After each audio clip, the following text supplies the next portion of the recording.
She returned his love letters unopened. 10 years later, he made her read every one. The carriage wheels ground to a halt on the rain-slicked cobblestones of Curzon Street, and Lady Rosalind Blackmore pressed her gloved hand against the fogged window, wiping a small circle through which to view her new home. The townhouse was narrow and unassuming, wedged between grander residences, like a poor relation seated at the end of a banquet table.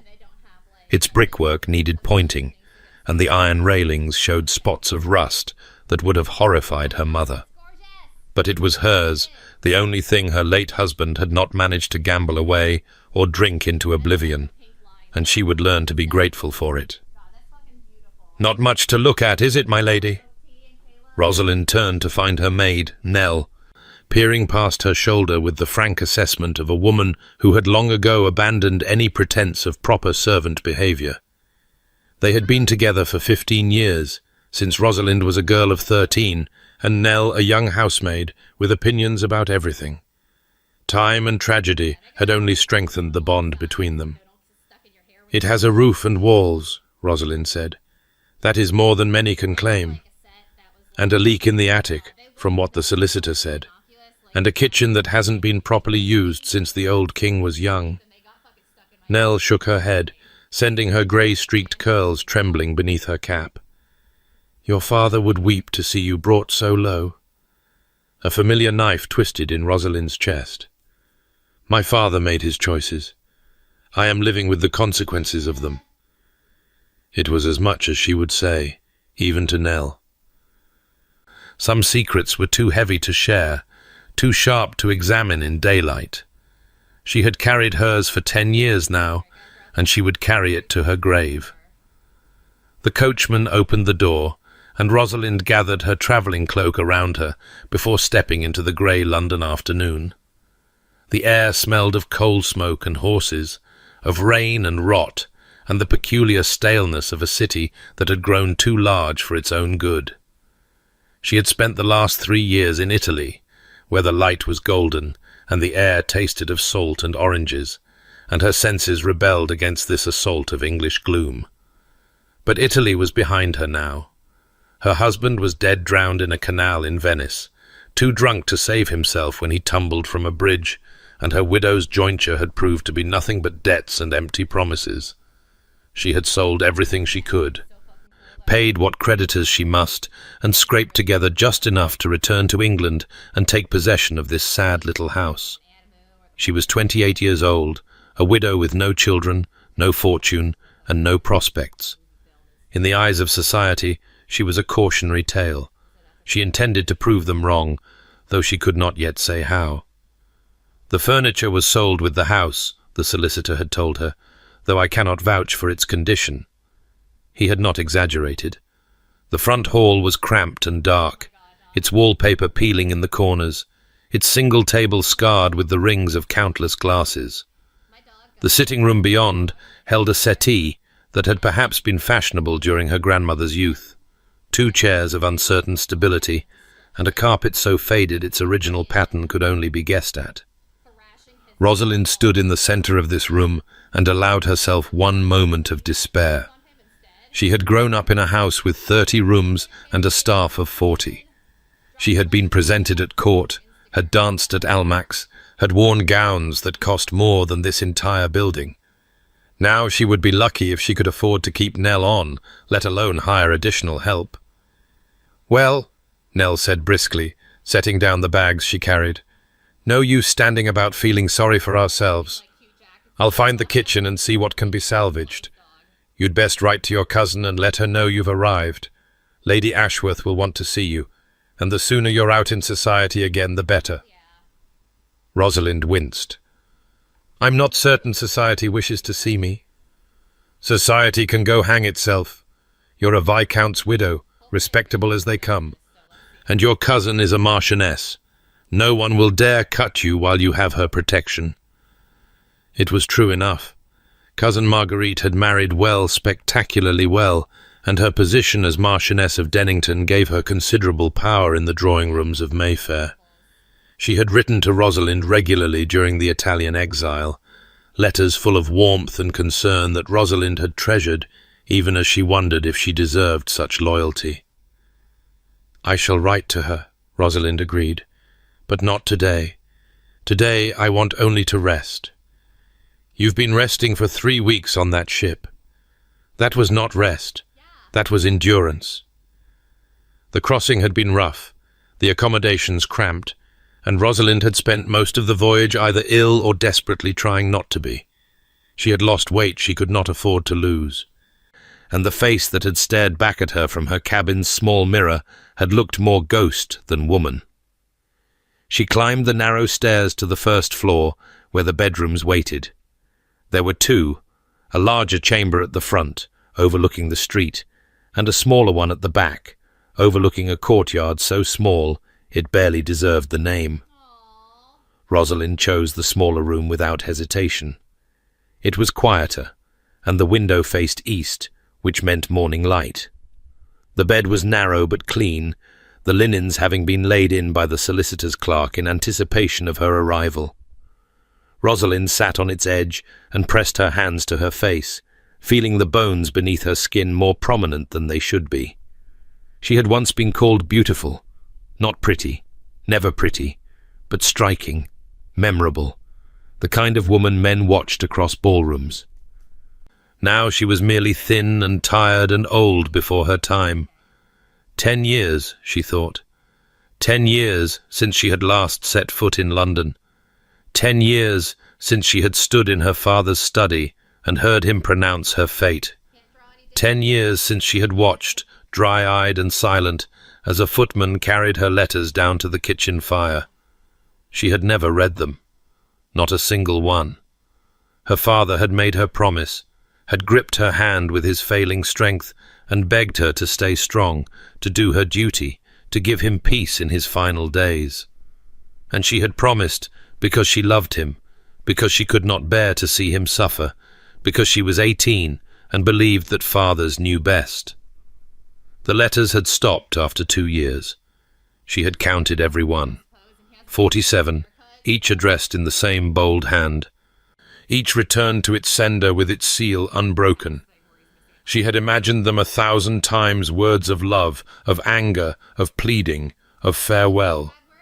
She had never known which imaginings came closest to the truth. Sebastian. She had not allowed herself to think his name in years.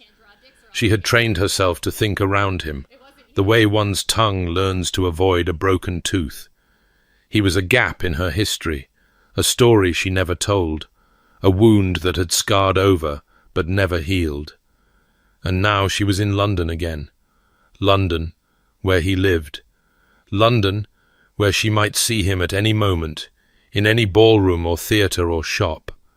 London, where she would have to pretend that the sight of him did not still have the power to stop her heart. Perhaps he was married by now. Perhaps he had children, a comfortable wife, a life that held no room for the memory of a girl who had loved him and left him without explanation. That would be best. That would be what she hoped for, what she prayed for. That would be a lie, and Rosalind had grown too tired for lies.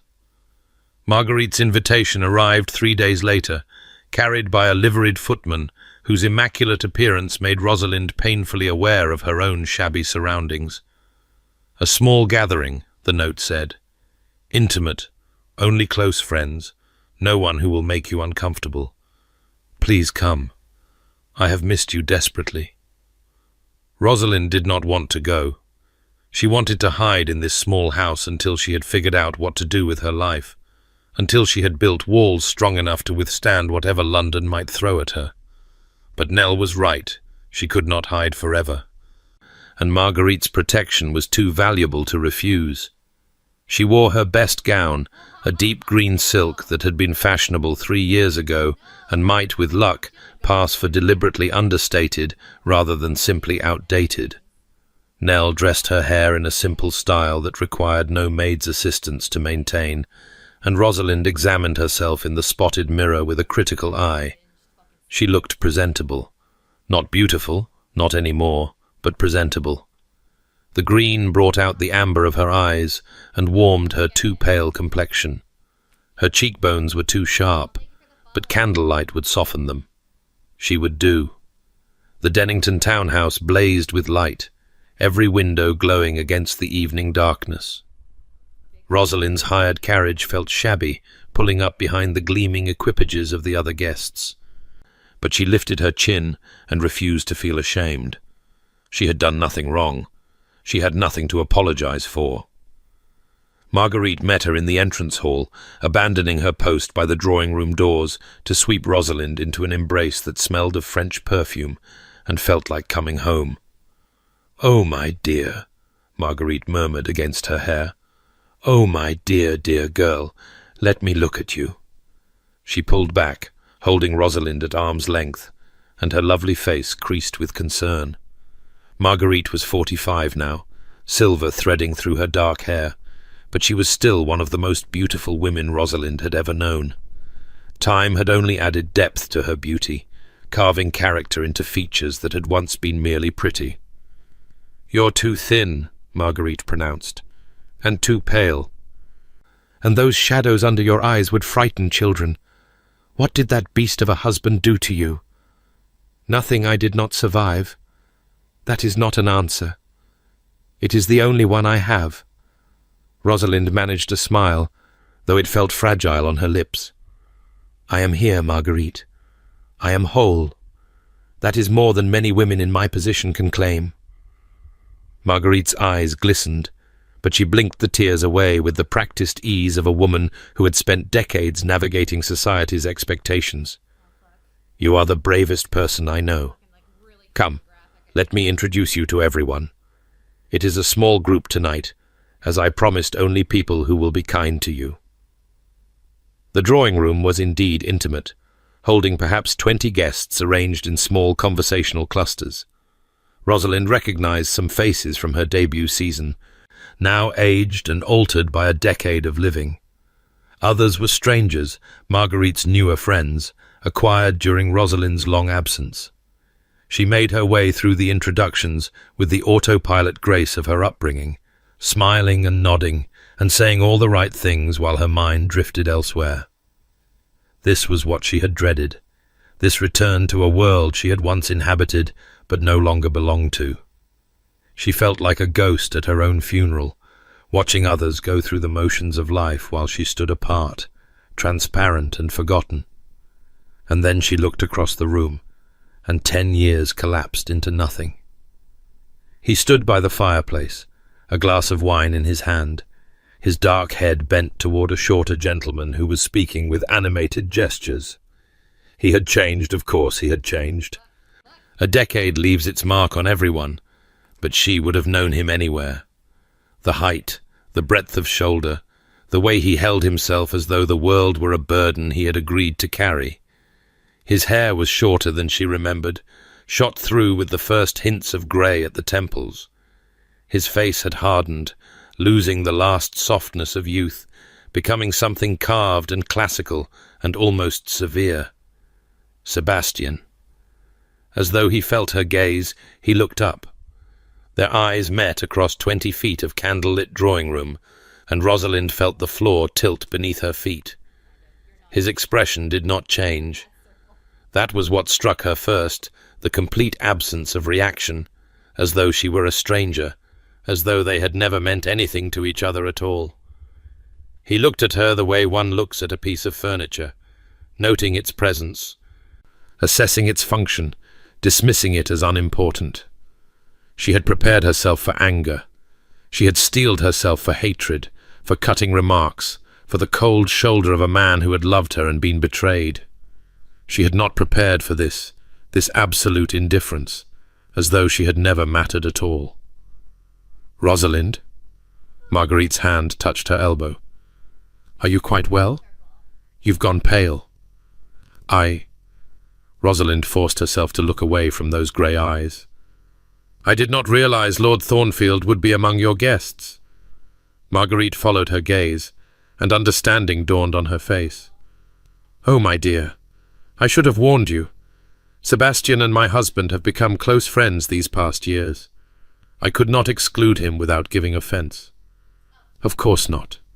Rosalind's voice sounded strange to her own ears, too high and too thin. It is quite all right. It has been 10 years after all. Whatever existed between us is long since dead and buried. But Sebastian was moving now, cutting through the clusters of guests with the focused determination of a predator stalking prey. Rosalind watched him approach and felt her heart hammering against her ribs, each beat a small betrayal. Lady Blackmore. His bow was correct, his tone carefully neutral. Up close, she could see the lines that time had carved around his eyes and mouth, the faint scar above his left eyebrow that had not been there before. His eyes were the same grey shot through with blue, the colour of winter skies before a storm, but they held none of the warmth she remembered. They were cold, these eyes, cold and distant and carefully empty. "Lord Thornfield," she curtsied, grateful for the ritual that gave her something to do with her trembling body. "It has been a long time." 10 years.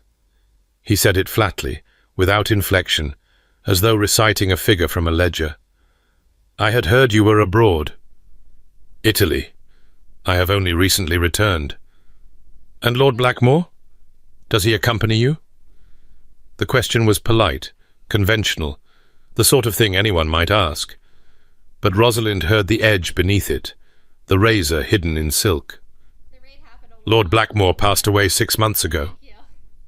Something flickered in Sebastian's eyes too quickly for her to identify and then vanished. "My condolences." "Thank you." They stared at each other. Around them the party continued laughter, conversation, the clink of glasses and the rustle of silk. But Rosalind was aware of none of it. She existed only in this bubble of tension and history, facing a man she had loved with all her young heart, a man she had destroyed without ever explaining why. "You look well," she offered, desperate to fill the silence. "Do I?" His smile was thin and cold. "I am told I look like a man carved from stone. The newspapers have taken to calling me the Stone Earl. I find the epithet rather apt." "Sebastian. Lord Thornfield, if you please." The words cut like a blade. "We are not intimates, Lady Blackmore. We are not friends. We are not even acquaintances, really merely two people who once shared a brief connection that has long since been severed." Rosalind felt the blood drain from her face. "I see." "Do you? I wonder." He took a sip of his wine, watching her over the rim of his glass. "I confess I am curious about your return to London. One might have expected you to remain abroad, where the climate is so much more agreeable." The climate was not sufficient reason to stay. And what was sufficient reason to return? Not the joyful anticipation of society, I think. You were never fond of ballrooms and gossip. He remembered. Despite everything, despite the ice in his voice and the emptiness in his eyes, he remembered what she had been like 10 years ago. The knowledge was both comfort and curse. "I returned because I had nowhere else to go," Rosalind said. "My husband left me nothing but debts and a small townhouse in Curzon Street. I am, to put it plainly, without resources or prospects." She did not know why she told him the truth. Perhaps because lies seemed pointless between them, after everything. Perhaps because she wanted him to know that she had not escaped unscathed, that the choice she had made 10 years ago had cost her everything. Sebastian's expression flickered again, surprise, perhaps, or something darker. "I am sorry to hear it." "Are you?" "I am not entirely without feeling, Lady Blackmore, whatever rumours may suggest." "I never believed you were without feeling." "No?" He laughed, a short, bitter sound. "And yet you returned my letters unopened for 2 years. One might have thought you wished to prove otherwise." There it was, the wound she had known he carried, laid bare between them. Rosalind felt tears prick at her eyes and blinked them back furiously. She would not cry. She would not give him the satisfaction of knowing how deeply his words cut. "That is a conversation for another time," she managed, "and perhaps another place. On that, at least, we agree." Sebastian inclined his head with cold courtesy. "I wish you well in your reduced circumstances, Lady Blackmore. No doubt we shall encounter one another again. London is smaller than it seems. But I trust we can behave as civilized adults when we do." He turned and walked away without waiting for her response, his broad back rigid with the effort of restraint. Rosalind watched him go and felt something crack inside her chest. Something she had thought long since broken, now revealed to have been merely dormant. She loved him still. God help her. After 10 years and a disastrous marriage and everything that had passed between them, she loved him still. It was, she thought, the cruelest joke fate had ever played on her. The next weeks passed in a blur of small humiliations and growing desperation. Rosalind examined her finances with the cold precision of a general surveying a losing battlefield, and found the situation even worse than she had feared. The townhouse was mortgaged to its chimneys. Her widow's jointure, such as it was, barely covered the interest payments. At the rate she was spending, she had perhaps 6 months before the creditors came calling. And then what? The street? She could sell the house, but that would leave her with nothing. She could appeal to Marguerite for help, but her pride rebelled against the thought. She could. There was one other option. One she had been avoiding, one that made her stomach clench with a mixture of dread and something she refused to name as hope.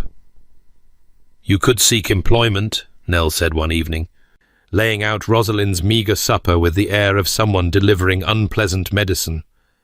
"There's no shame in it, my lady. Many gentlewomen have been brought low by circumstances, and they survive by their wits and their skills." "What skills do I possess that anyone would pay for?"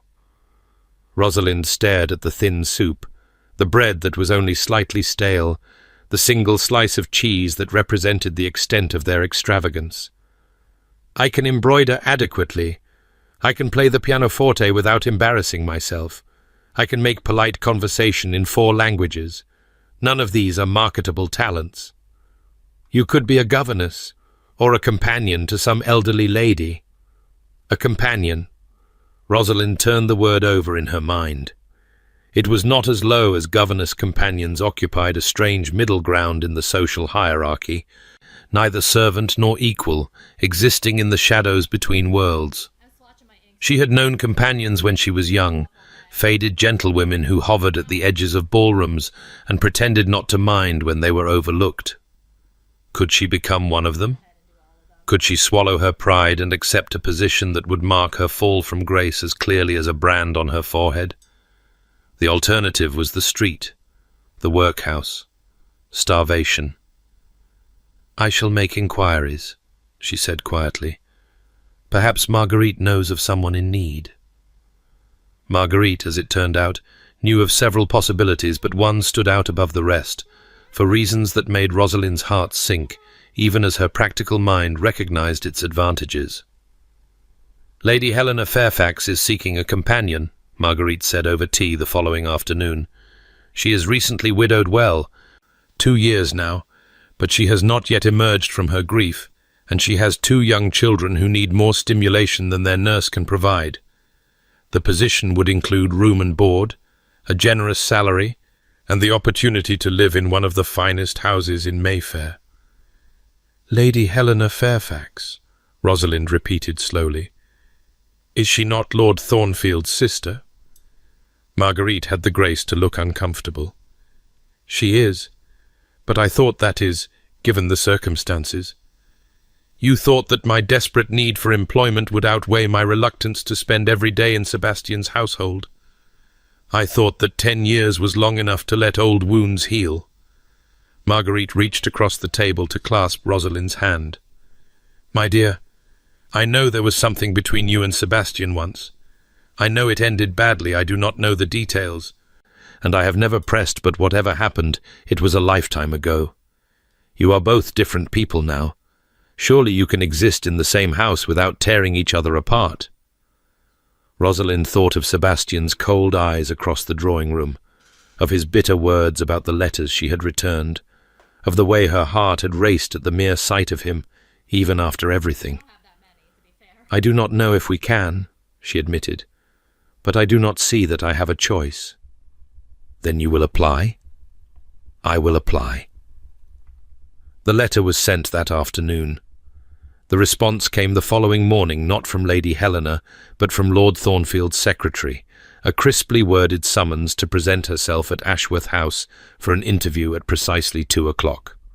Rosalind dressed with care, choosing a sober grey gown that proclaimed her widowed status and her serious intentions.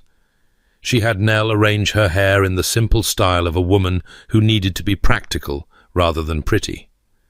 She wore no jewellery except her wedding ring, a thin band of gold that she kept more from habit than sentiment, and the small pearl earrings that had been her mother's. She looked, she thought, exactly like what she was trying to become, a respectable widow seeking respectable employment. Nothing more. Ashworth House was everything her little townhouse was not. It rose 4 stories from the pavement, its Portland stone facade gleaming white in the afternoon sun, its windows sparkling, its steps swept clean of every speck of dirt. The brass knocker shaped like a lion's head shone like gold, and the door opened before Rosalind had even released it, revealing a butler whose dignity could have graced a cathedral. "Lady Blackmore," she said, handing over her card. "I am expected." "Indeed, my lady, if you will follow me." The entrance hall was marble and mahogany, a sweeping staircase rising to the upper floors, a chandelier casting rainbows across the walls. Rosalind allowed herself a moment to admire it. She had once imagined living in a house like this, had once dreamed of being its mistress, before following the butler to a closed door at the end of a long corridor. "Lord Thornfield will see you in his study, my lady." Of course he would.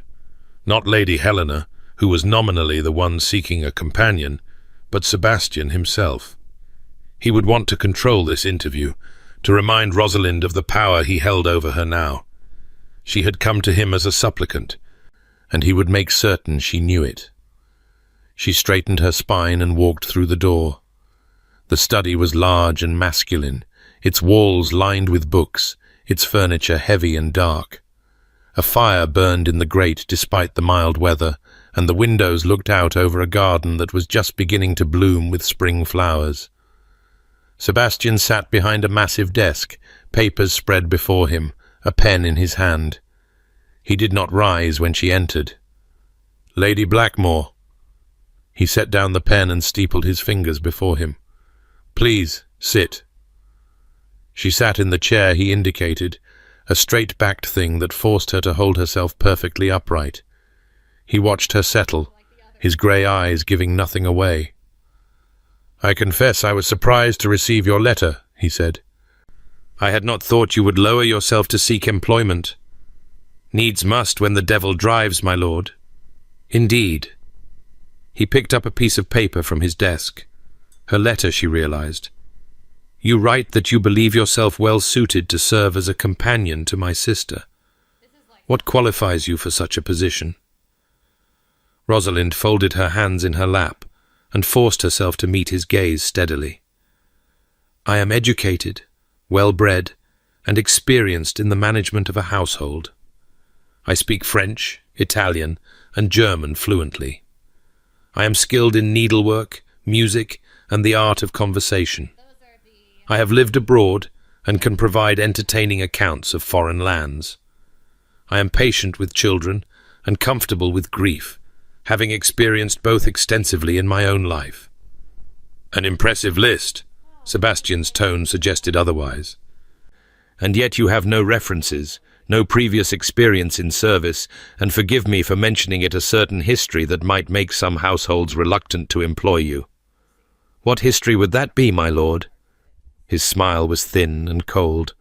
a broken engagement, a hasty marriage to a man of dubious reputation, 3 years spent abroad under circumstances that remain unclear, a sudden return to London upon your husband's death. Society has wondered about you, Lady Blackmore. There are rumours. There are always rumours about widows, some of them rather colourful. Rosalind felt heat rise to her cheeks, but refused to look away. I cannot control what people say about me, my lord. I can only assure you that I am exactly what I appear to be, a woman in reduced circumstances seeking honest employment. Nothing more scandalous than that. And yet scandal seems to follow you, does it not?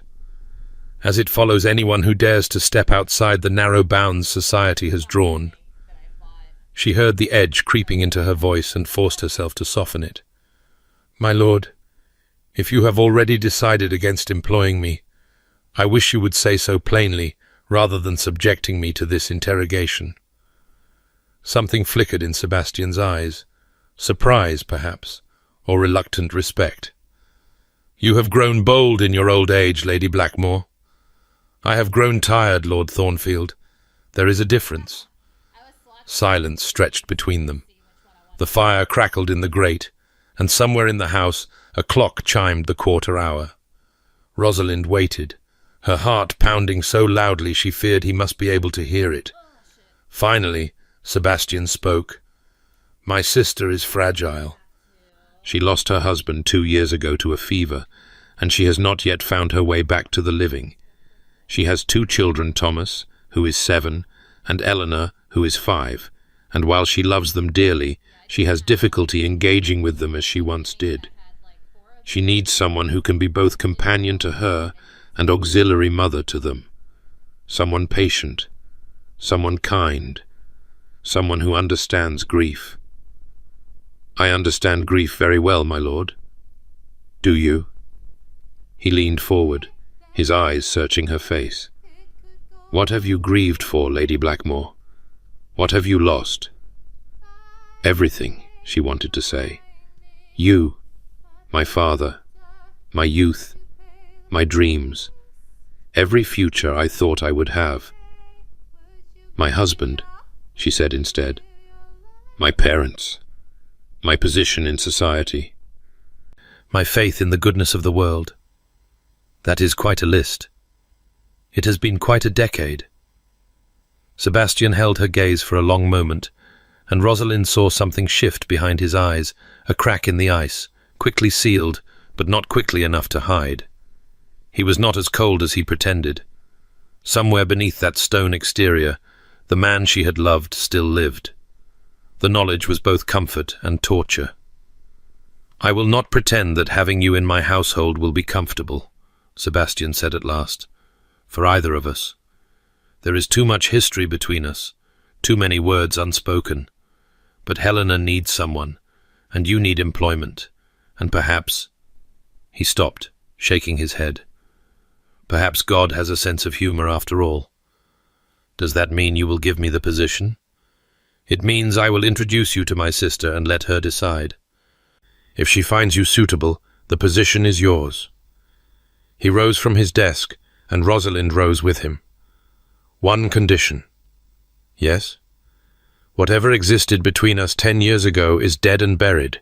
We will not speak of it. We will not revisit it. We will behave as polite strangers who happen to share a roof. If you cannot agree to those terms, you should leave now. Rosalind swallowed the protest that rose to her lips. He was right. It was the only way they could survive in close proximity.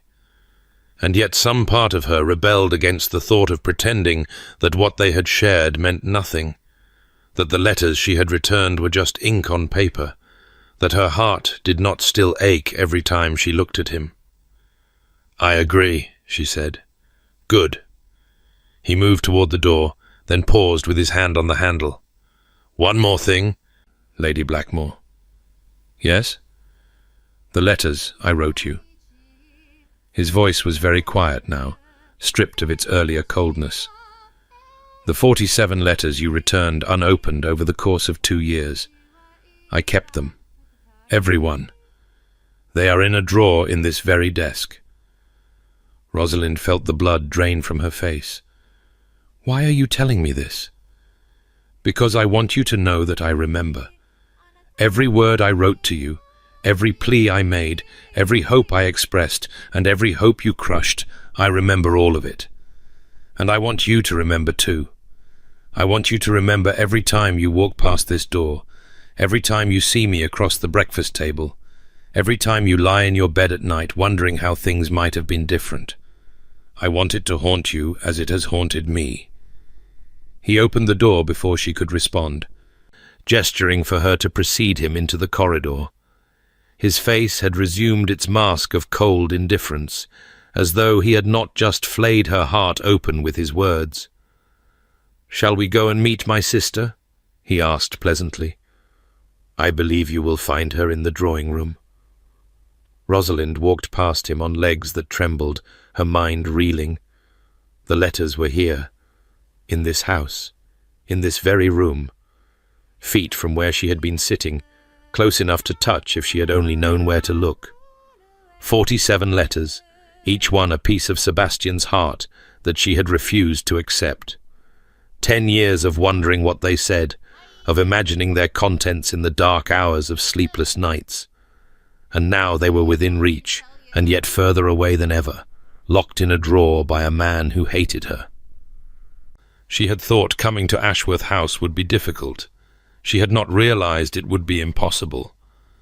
And yet she followed Sebastian down the corridor, toward the drawing room, and Lady Helena, and a future she could not begin to imagine. Because she had no choice. Because she was desperate.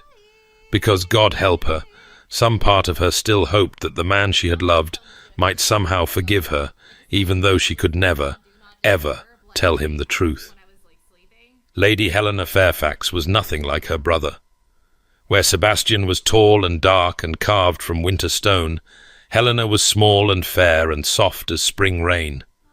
Her hair was the colour of wheat at harvest, her eyes a gentle blue that seemed perpetually on the verge of tears. She sat in the drawing room like a wilted flower, her black morning dress draining what little colour remained in her cheeks, her hands folded in her lap with the stillness of someone who had forgotten how to move. And yet there was something in her face when she looked at Rosalind, a flicker of interest, a spark of recognition that suggested the woman she had been before grief had hollowed her out. "Lady Blackmore," Helena said, her voice soft and slightly uncertain. "My brother tells me you are seeking a position as my companion." "I am, Lady Helena." Rosalind curtsied, acutely aware of Sebastian standing by the window, watching them both with those unreadable grey eyes. "Though I should tell you honestly that I have never held such a position before. I was raised as a gentleman's daughter and married as a viscount's wife. I have no experience in service. And yet, here you are." Helena's lips curved in something that was almost a smile. "Circumstances have a way of humbling us, do they not?" "They do indeed. Please sit." Helena gestured to the chair beside her, and Rosalind sank into it gratefully. Her legs were still trembling from her confrontation with Sebastian in the study, and she did not trust them to hold her upright much longer. "Tell me about yourself. Not your qualifications, Sebastian has already listed those, but yourself. Who are you, Lady Blackmore? What brings you joy? What brings you sorrow? What do you dream of in the quiet hours of the night?" The questions were unexpected, almost startlingly intimate.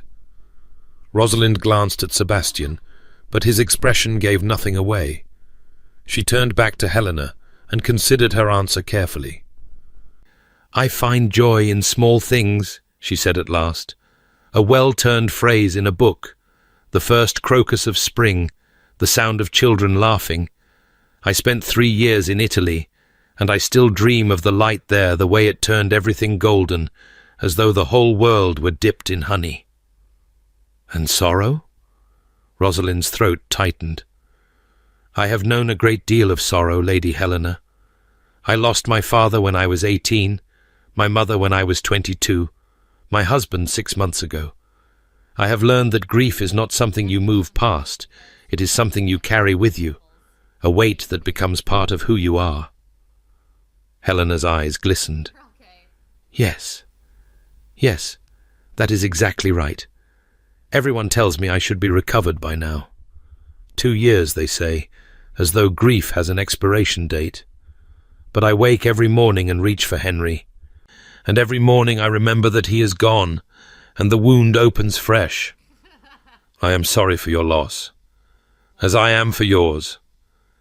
Helena leaned forward, studying Rosalind's face with an intensity that belied her fragile appearance. Were you happy with your husband, Lady Blackmore? Did you love him? The question struck like a blow.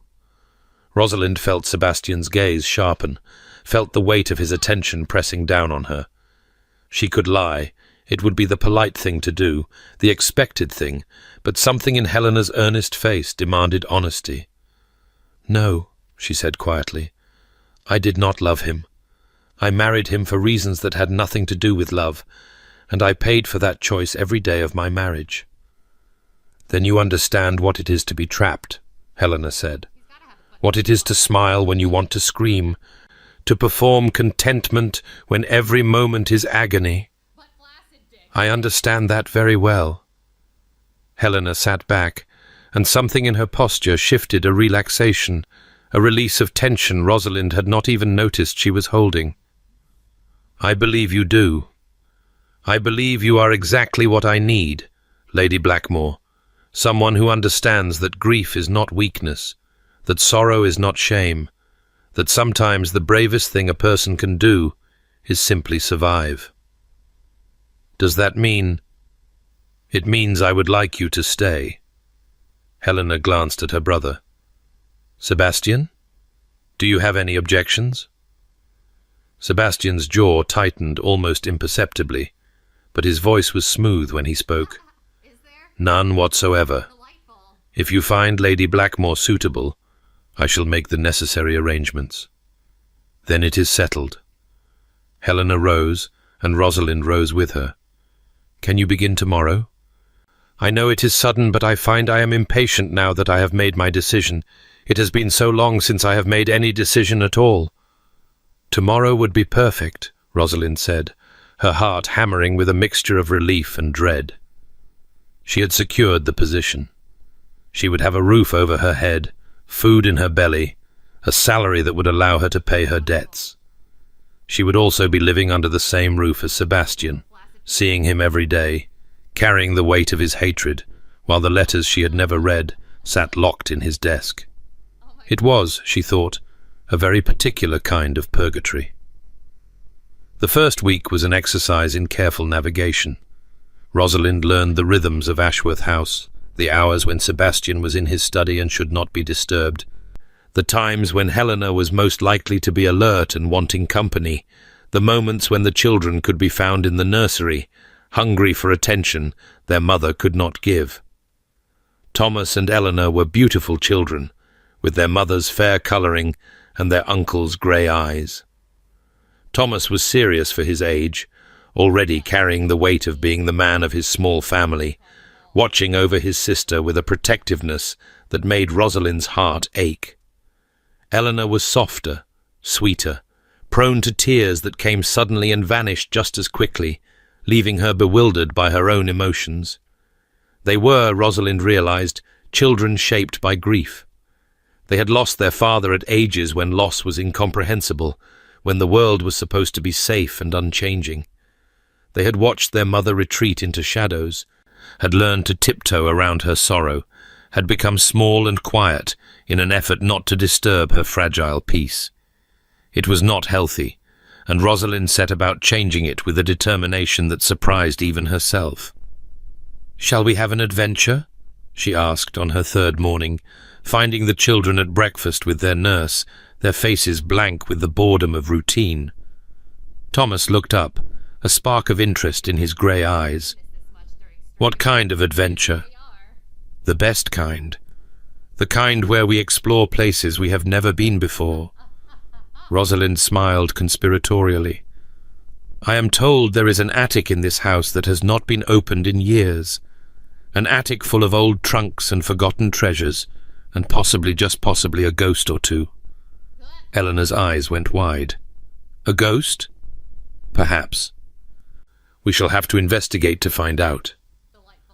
The children exchanged glances, and Rosalind saw something pass between them, a silent communication, a weighing of risks and rewards.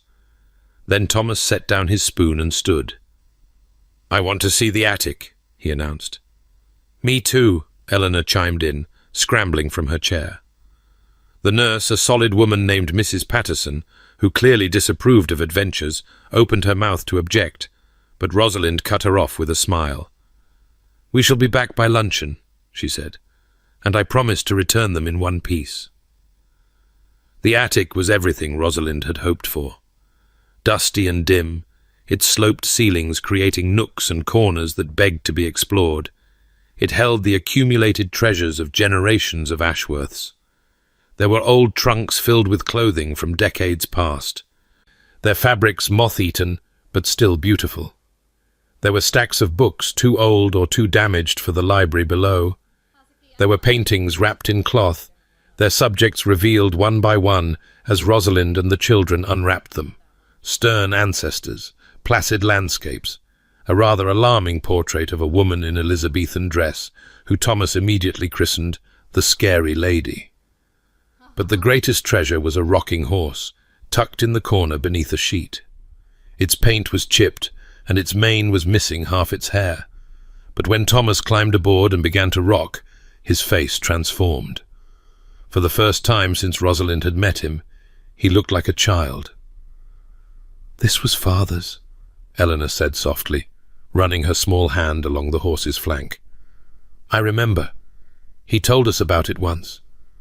"Then it belongs to you now," Rosalind said. "Both of you. Shall we bring it down to the nursery?" They carried it down together, the children gripping the horse's legs, while Rosalind guided it around corners and downstairs. By the time they reached the nursery, all three of them were dusty and laughing, and Mrs. Patterson's disapproval had thawed into something that might, with patience, become approval. "Again tomorrow?" Thomas asked, as Rosalind prepared to leave them for their lessons. "Again tomorrow," she promised, "and the day after that. There are many adventures still to be had, and I intend for us to have all of them." She did not see Sebastian watching from the doorway, did not see the way his expression shifted as he observed her with his niece and nephew, the ice in his eyes melting for just a moment into something that looked almost like longing. By the time she turned, he was gone, and she told herself she had imagined the shadow in the corner of her vision. Helena's grief was a more delicate project. Unlike the children, who were hungry for stimulation and starved for attention, Helena had wrapped herself in sorrow like a cocoon, afraid that emerging would mean betraying the husband she had loved so desperately. Rosalind began gently, with cups of tea and quiet conversation, asking Helena about Henry, not avoiding the subject as everyone else seemed to do, but inviting her to speak of him, to share memories and stories, to keep him alive through words. "He was not handsome," Helena said one afternoon, her voice soft with remembrance. "Not in the way Sebastian is handsome, all sharp edges and intensity. Henry was comfortable, warm. He had the kindest eyes I have ever seen, and when he laughed you could not help but laugh with him." "How did you meet?" "At a ball, of all places. I was 18 and terrified it was my first season, and I was convinced I would make a fool of myself. Henry found me hiding behind a potted fern and asked if I was all right. I told him I was contemplating whether the fern would provide adequate cover if I simply refused to emerge. He laughed and said he had been considering the same thing." "It sounds like fate." It was. Helena's eyes grew distant. Sebastian did not approve at first.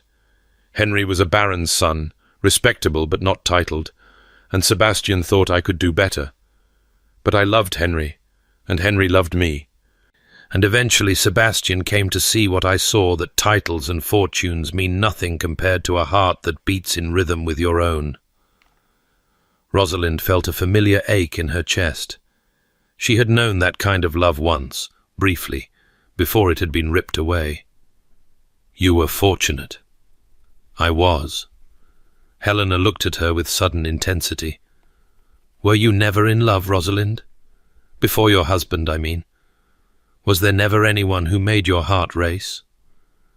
The question hung in the air between them, sharp-edged and dangerous. Rosalind thought of Sebastian, of the young man he had been 10 years ago, of the way his smile had lit up a room and his touch had set her skin on fire. She thought of the letters she had never read, locked in his desk mere floors below where they sat. There was someone, she said carefully, a long time ago. It did not end well. What happened? Circumstances intervened. My father... She stopped, the familiar weight of secrecy pressing down on her tongue. My father had other plans for me. Helena's face softened with understanding. Ah, yes, I know how that goes. Parents often think they know best, when in truth they know nothing at all about the heart's requirements. She paused. Does Sebastian know? About this man from your past? Rosalind's hands trembled slightly in her lap. Why do you ask about Sebastian? Because my brother watches you when he thinks no one is looking. Because he grows stiff and strange whenever your name is mentioned. Because I have known him all my life, and I have never seen him react to anyone the way he reacts to you. Helena leaned forward. Is he the one, Rosalind? The man you loved before? For a long moment, Rosalind could not speak. The truth sat on her tongue like a live coal, burning to be released, but the habit of secrecy was too deeply ingrained. Sebastian had made her promise not to speak of their past. If she broke that promise now, she might lose the position she so desperately needed. That is a complicated question, she said at last, with a complicated answer. Most of the important questions are. Helena reached over and took her hand, her touch gentle and warm. You do not have to tell me, but I want you to know that whatever happened between you and my brother, whatever wounds you both carry, I believe they can be healed. Sebastian was not always the Stone Earl. Once he was warm and passionate and full of dreams. I believe that man still exists somewhere beneath the ice. And I believe you might be the one to reach him. Rosalind shook her head. He hates me, Helena. Hate and love are closer than you think. Both require passion. Both require care. Indifference is the true opposite of love, and whatever Sebastian feels for you, it is not indifference. The words stayed with Rosalind for the rest of the day, turning over in her mind like stones in a tumbler, their edges slowly smoothing. Was Helena right? Was there something beneath Sebastian's coldness, other than contempt? And if there was, if some part of him still cared, what then? The truth of why she had returned his letters was a secret she could never share, a burden she would carry to her grave. Some wounds could not be healed, some distances could not be bridged. Sometimes all you could do was survive. 3 weeks into her employment, Rosalind found herself alone in the library on a rainy afternoon. Helena was resting, the children were with their nurse, and the house had settled into the quiet rhythm of an English country day, transported to the heart of London. She had chosen a book from the shelves, a volume of poetry that looked well worn, its spine cracked from frequent reading, and curled up in a chair by the window to lose herself in verse. She did not hear the door open, did not realize she was no longer alone until a shadow fell across the page. That is mine.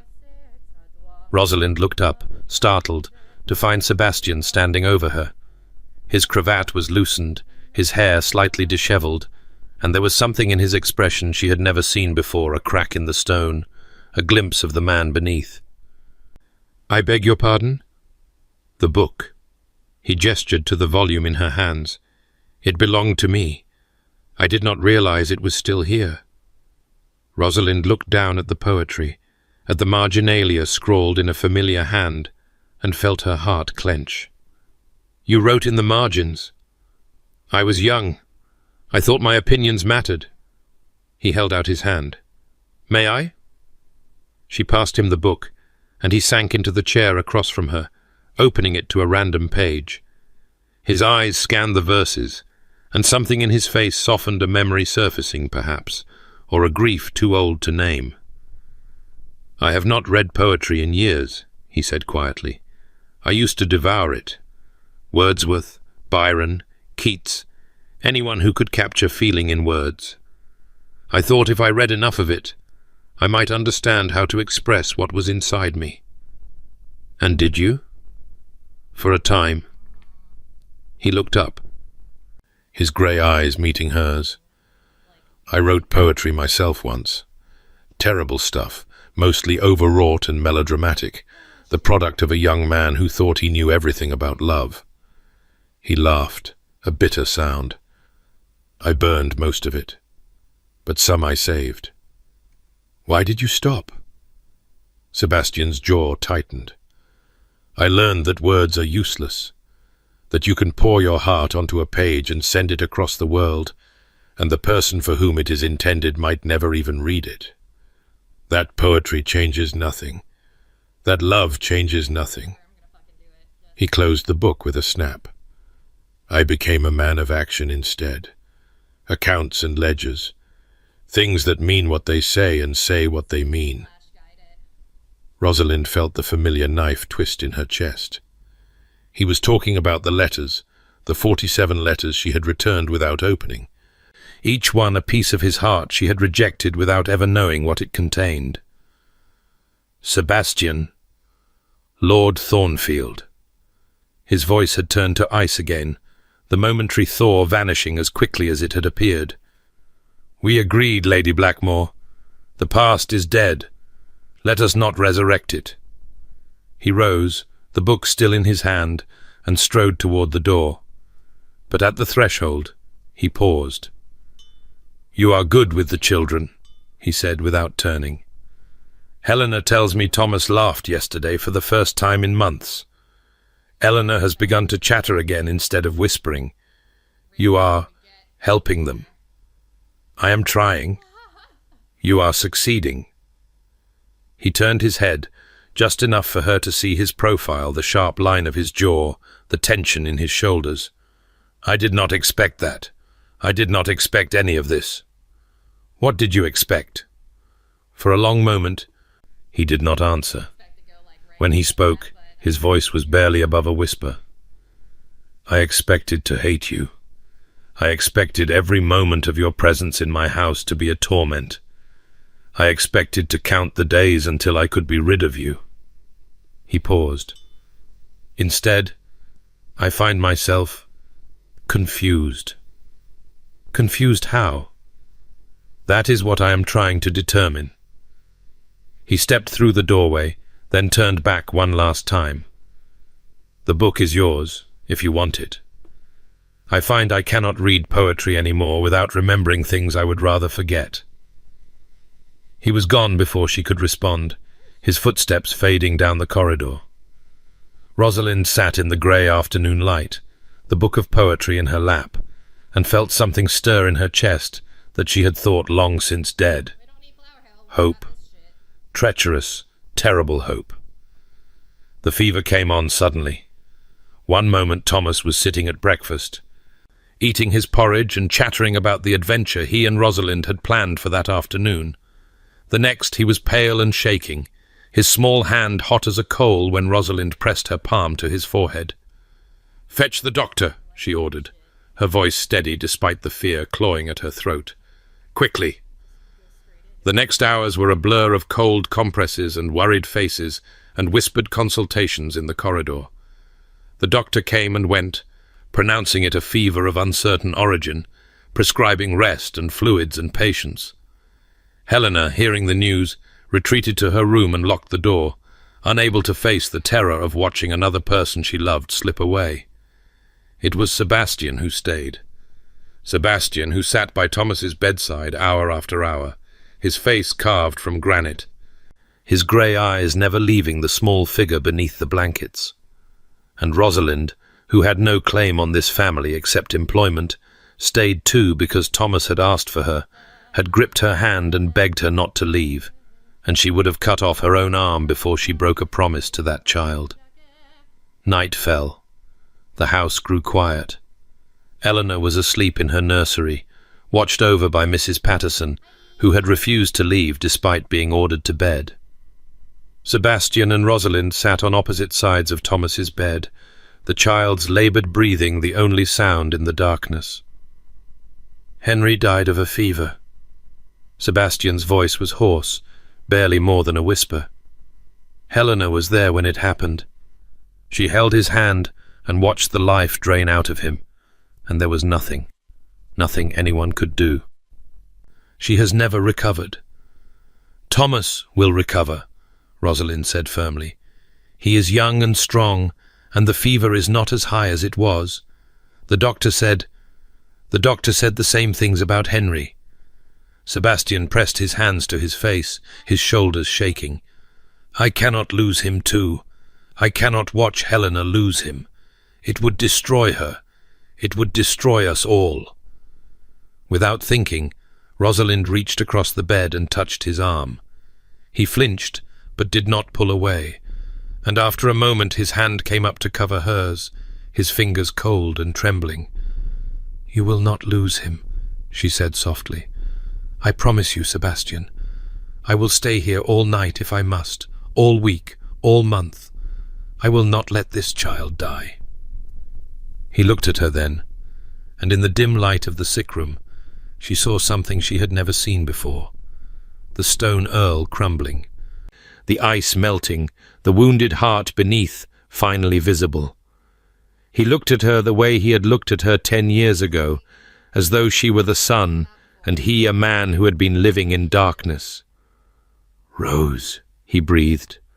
Her old name, the name only he had ever called her. Rose, I am here. Why? The word was broken, ragged. Why did you do it? Why did you send back my letters? I wrote to you for 2 years, and you never once answered. I begged you to explain, to tell me what I had done wrong, to give me some reason I could understand, and you gave me nothing but silence. Rosalind felt tears sliding down her cheeks, but made no move to wipe them away. I could not read them, Sebastian. I wanted to God, how I wanted to, but I was forbidden. My father, your father, his voice turned bitter. Your father who gambled away your future, your father who sold you to a man who made your life a misery.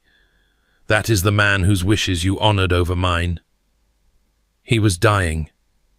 The words came out in a rush, a dam finally breaking after 10 years of silence.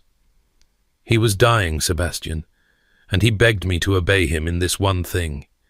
He made me promise on his deathbed that I would not read your letters, that I would not weaken, that I would do my duty and marry Blackmore as he had arranged. And I was 18 and terrified, and I loved my father despite everything he had done. I could not deny a dying man his final wish. Sebastian stared at her, his face pale in the candlelight. He knew. He knew I was writing to you, and he made you return my letters unopened. He thought it would be kinder. He thought if you never received a response, you would eventually give up and move on. He did not understand. Her voice broke. He did not understand that some loves are not so easily forgotten. Why did you not tell me? Sebastian's hand tightened on hers, almost painful. After he died, after you were married, why did you not write to me then? Why did you not explain? Because it was too late. Rosalind pulled her hand away, wrapping her arms around herself as though she could hold her broken pieces together. You had stopped writing. I thought you had moved on, found someone else, built a life that had no room for me. And I was married to a man who watched my every move, who read my correspondence, who would have made my life even more hellish than it already was if he had discovered I was pining for another man. I could not write to you. I could barely survive. Thomas stirred in his bed, murmuring something unintelligible, and they both froze. Rosalind leaned forward, pressing her hand to his forehead, and felt her heart leap with relief. "The fever is breaking," she said. "He is cooler than he was." Sebastian slumped in his chair, all the tension draining from his body. "Thank God." They sat in silence as the night deepened around them, watching Thomas's breathing grow easier, watching the colour slowly return to his pale cheeks. When dawn began to lighten the windows, Sebastian finally spoke again. "I have spent 10 years hating you," he said quietly. 10 years convincing myself that you were heartless, cruel, unworthy of the love I had wasted on you. It was easier that way. Easier than believing you might have had reasons I could not understand. And now? Now I do not know what to believe." He looked at her, his grey eyes haunted. "You say your father made you promise. You say you could not write to me after. But those letters, the letters I sent you, you still have not read them. You do not know what I said." "No." "Would you read them now, if I gave them to you?" Rosalind's heart hammered in her chest. "Would you want me to?" "I do not know." He rose, moving to the window, his back to her. The early morning light turned his profile to gold and shadow. "Part of me wants to burn them, to destroy every trace of what I felt for you, to become the stone everyone believes me to be. But another part—" He stopped, shaking his head. "Another part wants you to know, wants you to understand what you threw away, what we might have had, what I have spent a decade trying to forget. Sebastian, I am not asking you to love me again." His voice was flat, controlled. "I am not asking for anything. I am simply telling you that the letters exist, and that if you want to read them, they are there for you. In the third drawer of my desk, locked with a key I carry in my pocket. I have carried that key for 10 years, waiting for—" He laughed bitterly. "I do not know what I was waiting for. Perhaps for you to come back. Perhaps for the courage to destroy them. Perhaps for this moment, standing in my nephew's sick room at dawn, confessing things I have never said aloud." Thomas stirred again, his eyes fluttering open. "Aunt Rosalind?" She leaned forward, taking his small hand in hers. "I am here, darling. I am right here. I had strange dreams." His voice was weak but clear. "I dreamed Father came to see me. He said I was not to worry. He said Uncle Sebastian would take care of us." Sebastian moved from the window to the bedside, dropping to his knees beside his nephew. "I will," he said, his voice rough with emotion. "I promise you, Thomas. I will take care of you and your sister and your mother. I will never let anything happen to you." Thomas smiled, a small, sleepy smile, and closed his eyes. Within moments, he was asleep again. True sleep this time, not the restless unconsciousness of fever. Rosalind and Sebastian looked at each other across the sleeping child, and something passed between them that had no name. An understanding, perhaps, an acknowledgement of all that had been lost and all that might yet be found. "You should rest," Sebastian said quietly. "You have been awake all night. So have you. I am used to sleepless nights." He rose, moving toward the door. "The doctor will come again this morning. Stay with Thomas until then. I will have breakfast sent up." "Sebastian." He paused at the door, not turning. "Thank you," she said, "for telling me, for beginning to understand." He stood motionless for a long moment. When he spoke, his voice was so soft she could barely hear it. "I am not certain I understand anything, but I am tired of fighting. I am tired of being stone. And when I look at you with my nephew, with my sister, with my niece—" He shook his head. "You have brought something into this house that I thought was gone forever. I do not know what to call it. Perhaps I will never know." He left before she could respond, his footsteps fading into the morning quiet. Rosalind sat by Thomas's bedside, her hand still holding the child's, her heart full of something that felt terrifyingly like hope. The letters were waiting, locked in Sebastian's desk. All she had to do was ask. But not yet. Not until she was sure she was ready to face what they contained. Thomas recovered quickly, as children do. Within a week, he was out of bed and demanding adventures again, and Rosalind was more than happy to provide them. The attic expedition was repeated, new treasures discovered, stories invented about the scary lady in the Elizabethan portrait. Eleanor joined in now, her shyness fading as she learned to trust this woman who had become, in some ways, more mother to her than her own grieving mother. Helena, too, was changing. She emerged from her room the day after Thomas's fever broke, pale and shaken, but present. She asked Rosalind to help her sort through Henry's belongings, a task she had been avoiding for 2 years, and together they spent long afternoons unpacking memories, weeping and laughing and slowly, carefully, learning to let go. "He would have liked you," Helena said one afternoon, holding up a waistcoat that had been Henry's favourite. "You are exactly the sort of sensible, no-nonsense woman he admired. He always said I was too dreamy, too prone to letting my emotions carry me away. You would have balanced us nicely. I wish I had known him. I wish you had too." Helena folded the waistcoat carefully and set it aside.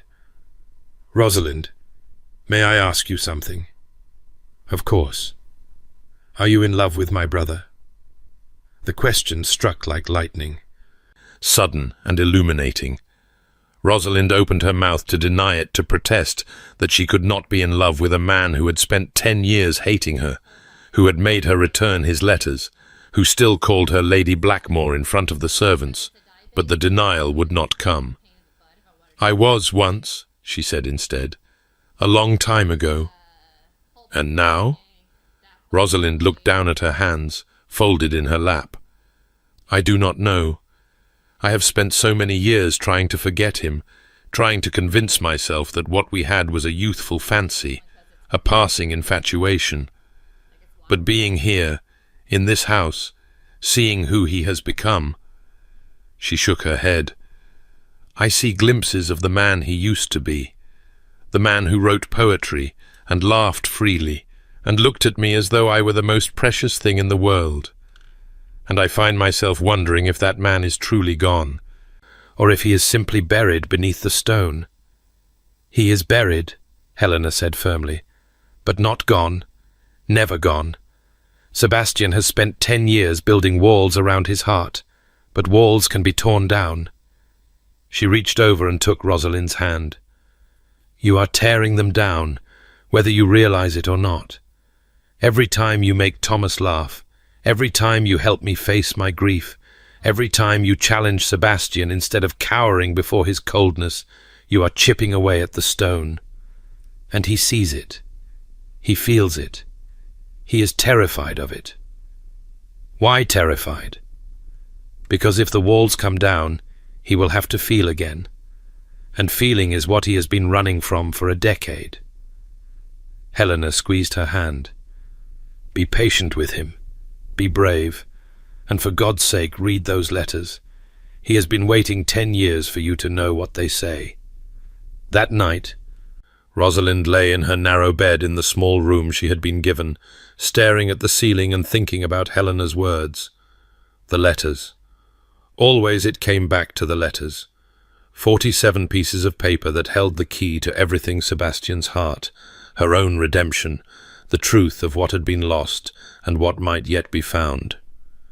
She had been afraid to ask, afraid of what she would find, afraid that reading Sebastian's words would break her open in ways she could never repair. But she had lived in fear for 10 years, and she was tired of it. Tired of secrets and silence and the weight of things unsaid. Tomorrow, she decided. Tomorrow she would ask Sebastian for the letters. Tomorrow she would finally know. She found him in his study that evening, working by lamplight. The fire had burned low, casting long shadows across the room. And Sebastian looked tired, more tired than she had ever seen him, as though the sleepless night at Thomas's bedside had finally caught up with him.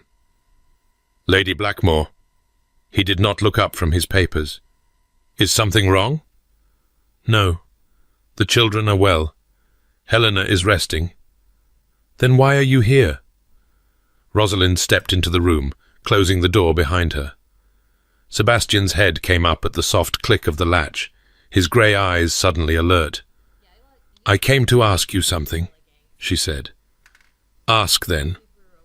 She moved closer until she stood before his desk, looking down at the drawer, the third drawer, he had said, locked with a key he carried in his pocket. The letters. You said I could read them if I wanted to. Sebastian's face went very still. I did. I want to. For a long moment, neither of them moved. The fire crackled in the grate. The clock ticked on the mantel. Rosalind watched Sebastian's expression shift surprise, then fear, then something that looked almost like hope. Now? He asked. Now. He rose slowly, reaching into his waistcoat pocket and withdrawing a small brass key. His hand trembled slightly as he fitted it into the lock, turning it with a click that seemed to echo in the quiet room. The drawer slid open, revealing a stack of papers bound with a faded ribbon. Rosalind's breath caught as she recognized the handwriting, her own name, written over and over in Sebastian's bold script. Lady Rosalind Ashworth. The name she would have taken if things had been different. The name she had never had the chance to claim. Sebastian lifted the letters from the drawer and held them out to her. 47, he said quietly. I numbered them. One for each time I tried to reach you.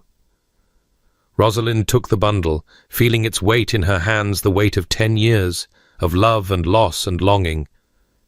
Will you stay while I read them? His eyes widened. You want me to stay? I do not think I can face them alone.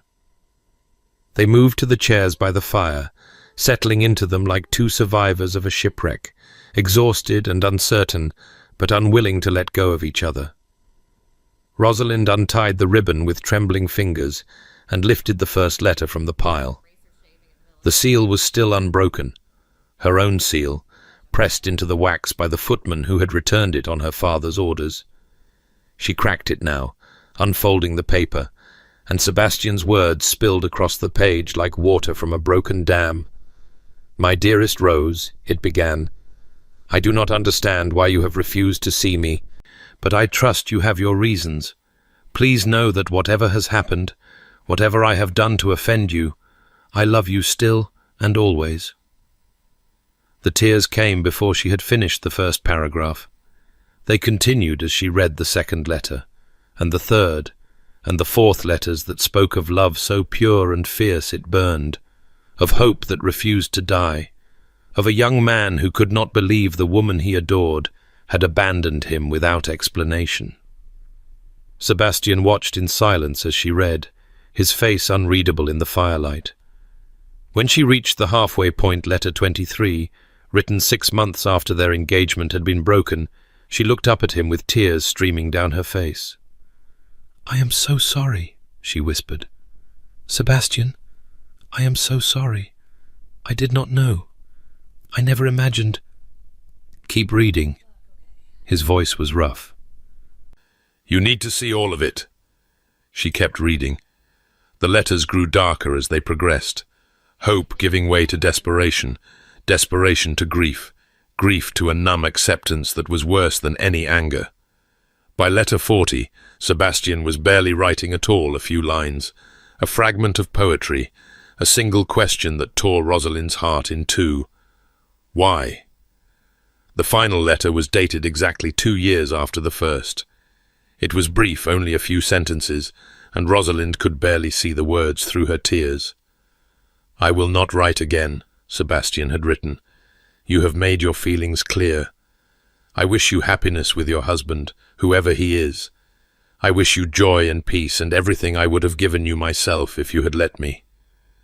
Goodbye, Rose. I pray that someday, somehow, you will know how much I loved you." Rosalind looked up from the letter. Her vision blurred, her heart shattered. Sebastian was watching her, his face as pale as death, his grey eyes bright with unshed tears.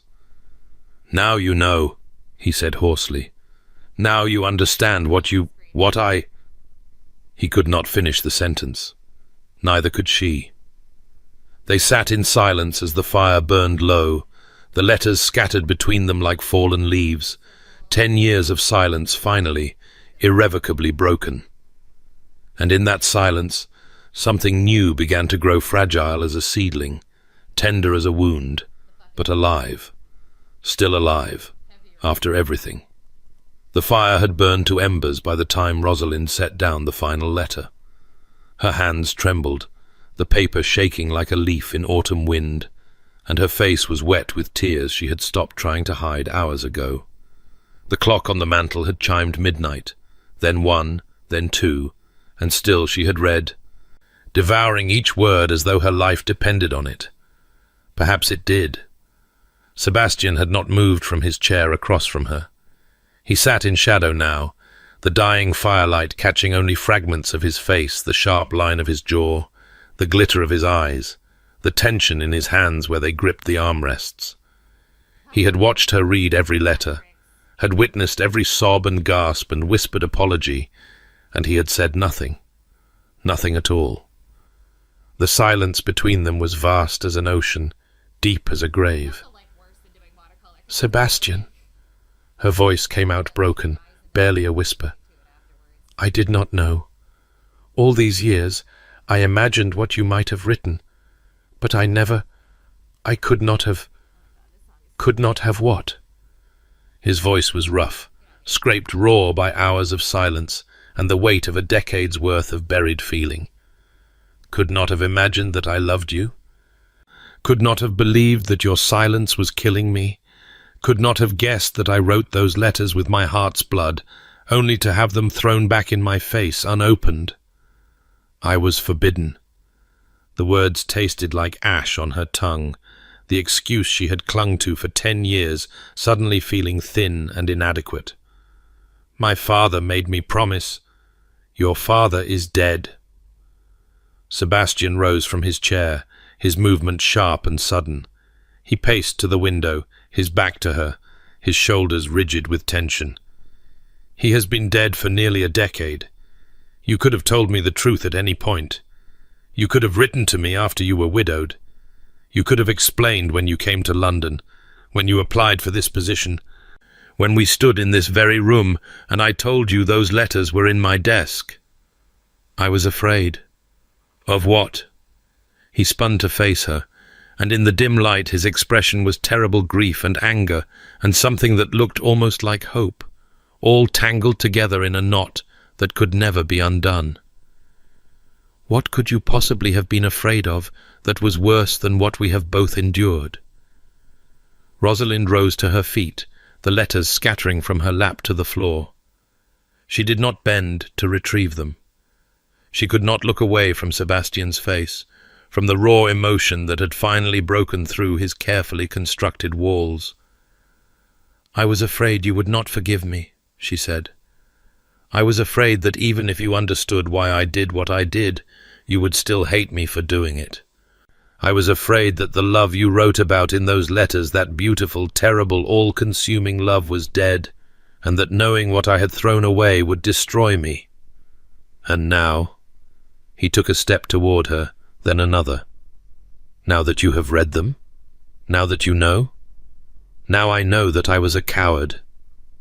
The tears were flowing freely again, but Rosalind made no move to wipe them away.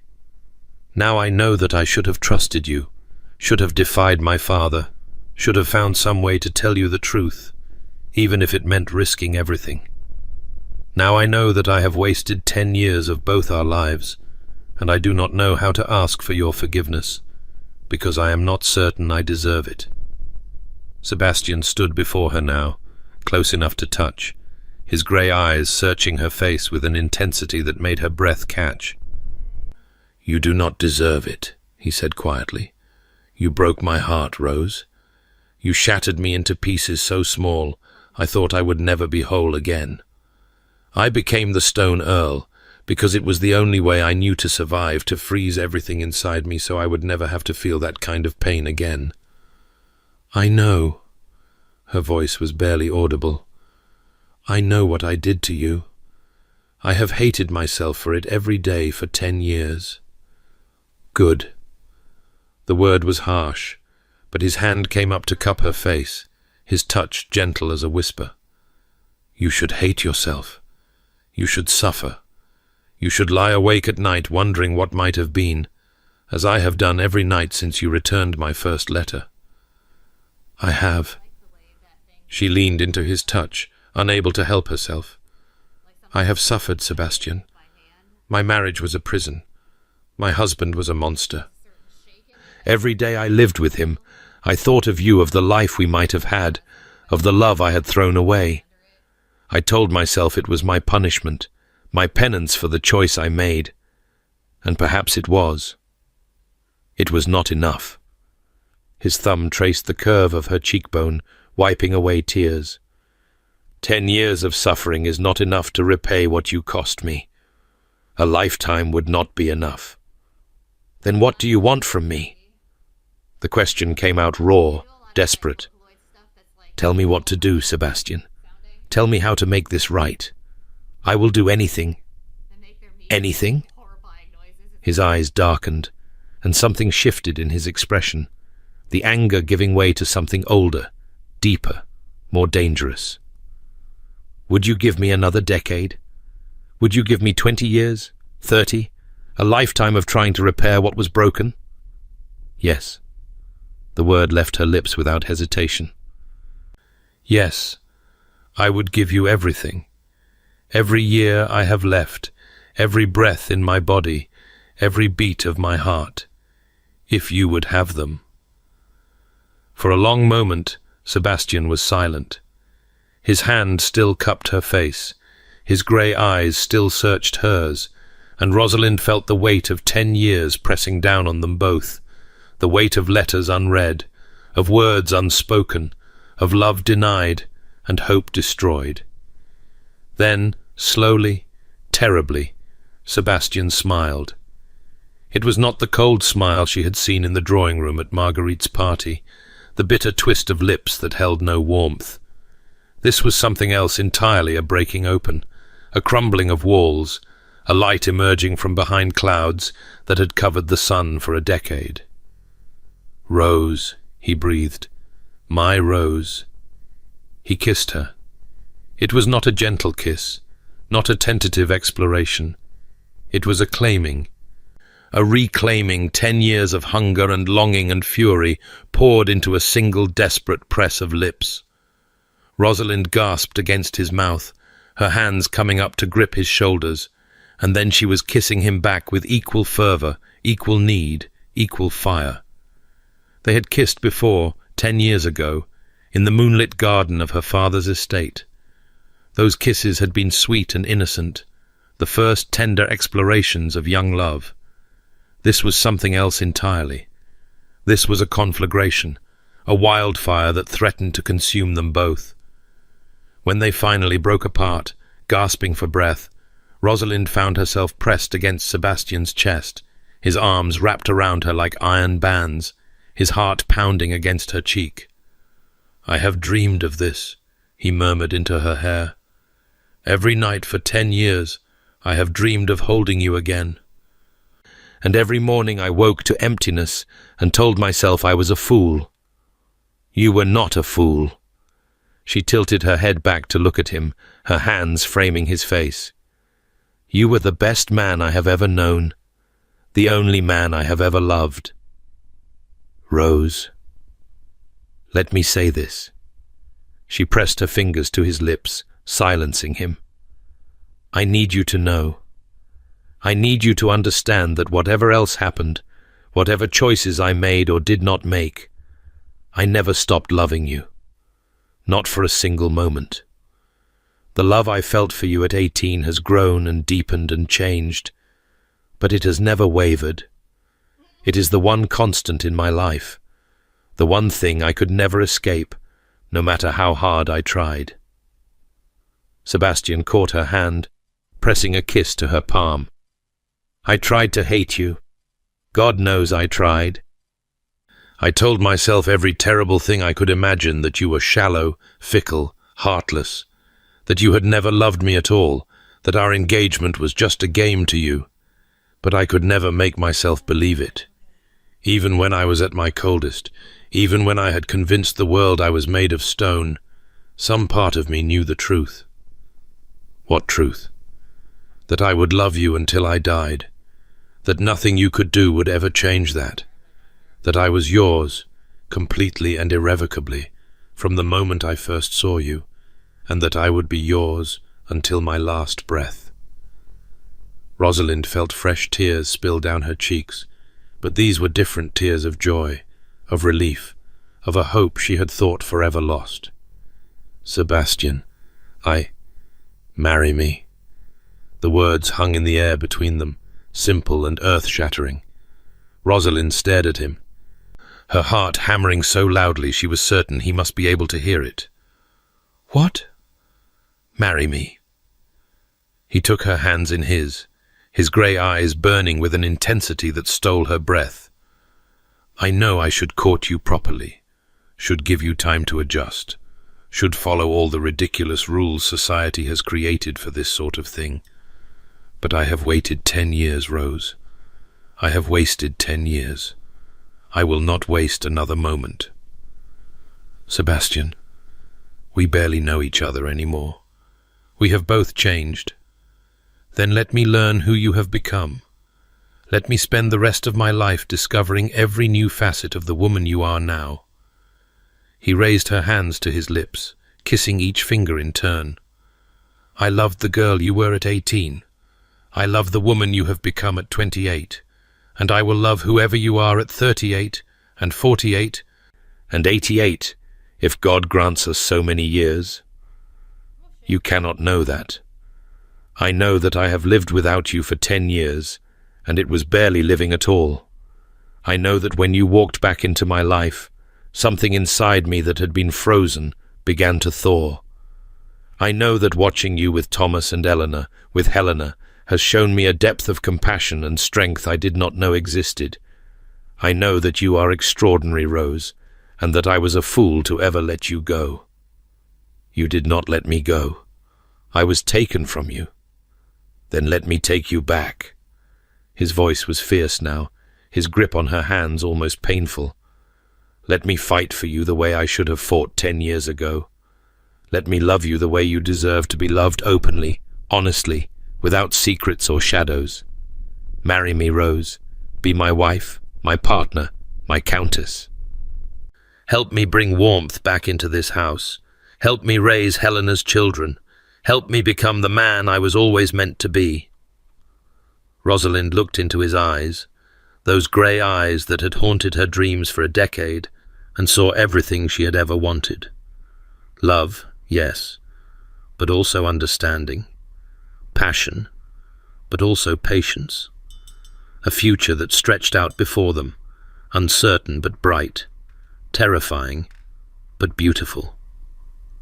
Yes, she whispered. Sebastian's face transformed. The stone earl vanished entirely, replaced by a man so radiant with joy he barely seemed real. He caught her up in his arms, spinning her around, laughing with an abandon she had not heard from him since they were young. Yes, he repeated, setting her down and kissing her again, softer this time, reverent. You said yes. I said yes. She was laughing too, giddy and breathless. Though I warn you, Sebastian, I am not the biddable girl I was at 18. I have opinions now. I will argue with you. I am counting on it. He grinned at her, and the sight of it, that real, unreserved smile, made her heart ache with happiness. I have spent 10 years surrounded by people who are afraid to disagree with me. A wife who fights back sounds like paradise. Then paradise you shall have. She reached up to touch his face, still marveling at the fact that she was allowed to do so. Sebastian, there is one more thing I must tell you. One more truth that has been weighing on me. His expression sobered. Tell me. Whatever it is, tell me. I am done with secrets. My father. She swallowed hard, forcing herself to continue. He did not only forbid me from reading your letters, he told me why. He said you would never marry me if you knew the truth about his debts, about the scandal that was about to break. He said your family would never accept me, that your mother would prevent the match, that I would be ruining your life if I allowed you to tie yourself to me. Sebastian's jaw tightened. My mother never even knew about you. I told no one except Helena, who supported me completely. I would have married you in a heartbeat, scandal be damned. I know that now. But I was 18, Sebastian. I was frightened and alone, and my father was dying before my eyes. He made me believe that returning your letters was a kindness, that I was saving you from a ruinous match. By the time I realized he was wrong, it was too late. It is not too late now. Sebastian pulled her close, pressing his forehead to hers. Nothing is too late, Rose. We have found our way back to each other against all odds. That is what matters. Can you truly forgive me? I already have. He kissed her forehead, her cheeks, the tip of her nose. I forgave you the moment you walked into my study and asked to read those letters. I forgave you when I watched you fight for Thomas's life. I forgave you when I saw you helping Helena learn to live again. He pulled back to look into her eyes. You have been earning my forgiveness every day without even knowing it. All that was left was for me to speak the words. Rosalind buried her face in his chest, overcome with emotion. For 10 years she had carried the weight of her choice, the guilt of her father's manipulation, the grief of love lost. And now, in the space of a single night, all of it had transformed into something new, not erased, never forgotten, but transmuted into something beautiful. I love you, she whispered into the fabric of his waistcoat. I love you, Sebastian. I have always loved you. And I love you. His arms tightened around her. Now and forever, Rose, until death parts us, and perhaps beyond. They stood together in the dying firelight, wrapped in each other's arms, two broken people who had somehow found their way home. Outside, the first grey light of dawn was beginning to creep over the London rooftops, heralding a new day, a new beginning. The news of their engagement spread through society like wildfire. The Stone Earl, betrothed at last, and to a widow of questionable reputation, a woman who had once been engaged to him and had broken it off under mysterious circumstances. The gossips were in ecstasy. Sebastian ignored them all. He announced the engagement in the Times, ordered Rosalind a new wardrobe from the finest modiste in London, and commissioned a ring featuring an amber stone the exact colour of her eyes. When anyone dared to question his choice, he fixed them with a stare so cold it could have frozen the Thames, and asked if they would like to repeat themselves. No one ever did. Helena was overjoyed, flinging herself into wedding preparations with an energy Rosalind had not seen from her before. I knew it, she kept saying, her blue eyes sparkling with tears. I knew from the moment you arrived that you were meant to be part of this family. You have brought my brother back to life, Rosalind. I will never be able to repay you. Thomas and Eleanor were equally enthusiastic, though their excitement took more practical forms. Thomas wanted to know if Rosalind would still have adventures with him after she became a countess, and Eleanor demanded to be a flower girl at the wedding. Both requests were readily granted. The wedding itself was a small affair, held in the chapel at Sebastian's country estate 3 weeks after the proposal. Helena served as Rosalind's attendant, Thomas carried the rings with solemn pride, and Eleanor scattered rose petals down the aisle with the gleeful abandon of a child who has been given an important task. Rosalind walked towards Sebastian on Marguerite's arm, her cousin having insisted on giving her away. "Your father would have been proud," Marguerite whispered as they reached the altar. "Not of what he did, never that, but of the woman you have become despite it." "Thank you," Rosalind whispered back, her eyes fixed on Sebastian's face. He stood at the altar in a coat of deep blue, his dark hair neatly combed, his grey eyes soft with an emotion that would once have seemed impossible on the stone earl's face. When Rosalind reached him and placed her hand in his, he raised it to his lips and kissed it, tradition be damned. "You are the most beautiful thing I have ever seen," he murmured. "You are biased. Utterly. And I always will be." The ceremony was brief but moving, the vows spoken with a weight that came from knowing how easily they might never have been said at all. When the vicar pronounced them man and wife, Sebastian kissed her with a tenderness that made her heart ache, and somewhere in the small crowd of guests, Helena was crying openly. The wedding breakfast was held in the great hall of Thornfield, a room that had not seen such joy in years. Sebastian insisted on dancing with his new wife first, leading her through a waltz that cleared the floor as everyone stopped to watch. "They are staring," Rosalind murmured. "Let them stare." Sebastian drew her closer, his hand warm on her waist. "I want the whole world to see how fortunate I am." "Sebastian, I spent 10 years pretending I did not feel anything. 10 years of coldness and distance and walls. Now I intend to feel everything, as publicly as possible, and society can either accept it or go hang." Rosalind laughed, the sound bright and free. "The Stone Earl is truly gone, then?" "Completely. In his place stands a man so ridiculously in love with his wife that he cannot help but make a fool of himself at every opportunity." He spun her through a turn, grinning at her expression. "You have married a romantic, Rose. I hope you are prepared for the consequences." "I think I can manage." "Good, because I intend to write you poetry every day for the rest of our lives. Terrible poetry, most likely, but heartfelt. I shall treasure every word. Even the ones that do not rhyme, especially those." They danced until the music ended, then danced again when it began once more. When at last they were able to escape the celebration, Sebastian led her up the grand staircase and down a corridor to the master suite, where a fire burned in the grate and the bed had been strewn with rose petals. "Helena's doing," Sebastian said, closing the door behind them. "She has been planning this since the moment I told her of the engagement." Rosalind laughed softly, moving to the window to look out at the moonlit gardens below. "I still cannot quite believe it. After everything, after all the years and all the pain, we are actually here, together."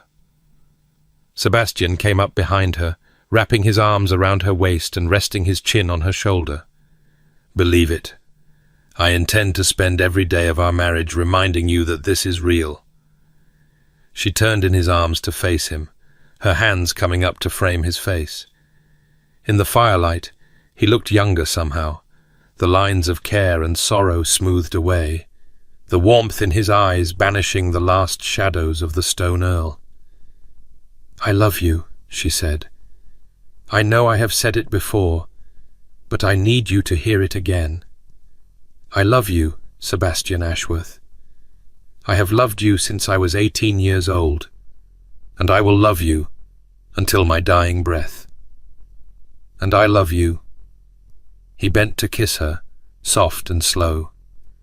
"My Rose, my wife, my heart." They did not speak again, for a very long time. 8 years later. The study at Ashworth House was quieter now, the shadows gentler, the fire burning low as evening settled over London. Rosalind paused in the doorway, a soft smile playing on her lips as she watched her husband at his desk. Sebastian was writing.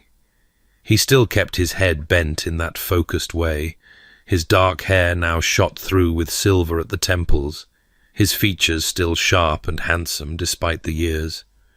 But the coldness was gone, had been gone for so long that she sometimes forgot it had ever existed. "You will strain your eyes," she said, stepping into the room.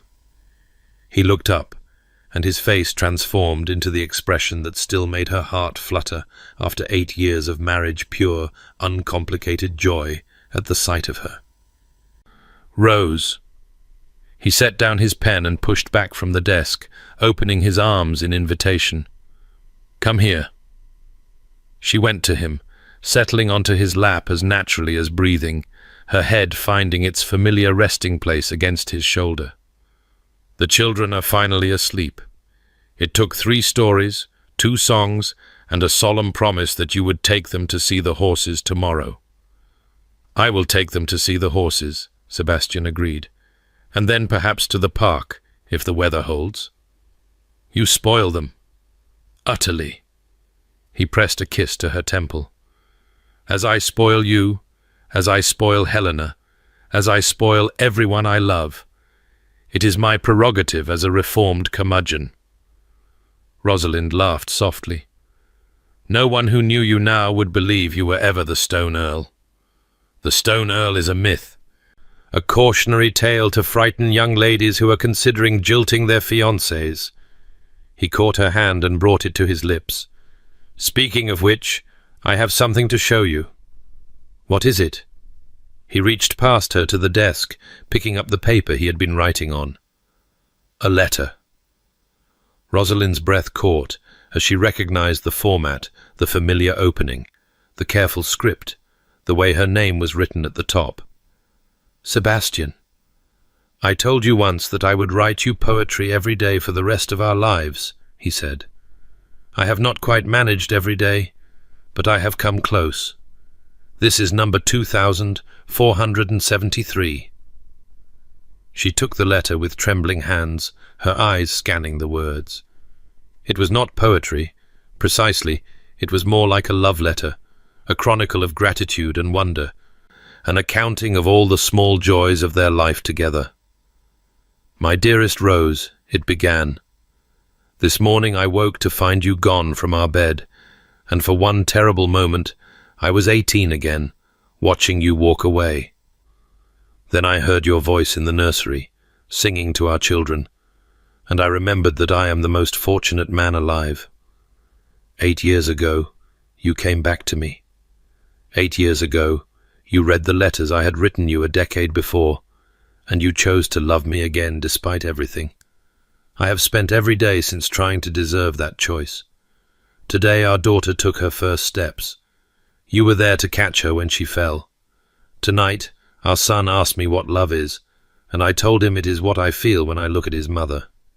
He wrinkled his nose and said that sounded mushy. I told him he would understand someday. I pray he does. Rose.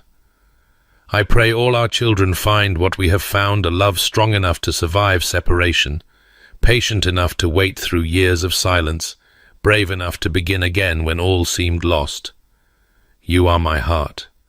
You have always been my heart, and I will spend the rest of my days making certain you know it. Yours, in this life and the next. Sebastian. Rosalind looked up from the letter, her eyes bright with tears.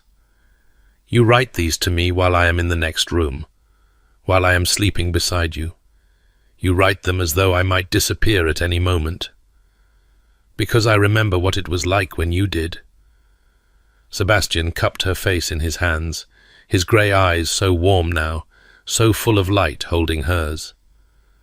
I remember the silence, the emptiness, the years of wondering if I would ever see you again. I never want to take a single moment with you for granted.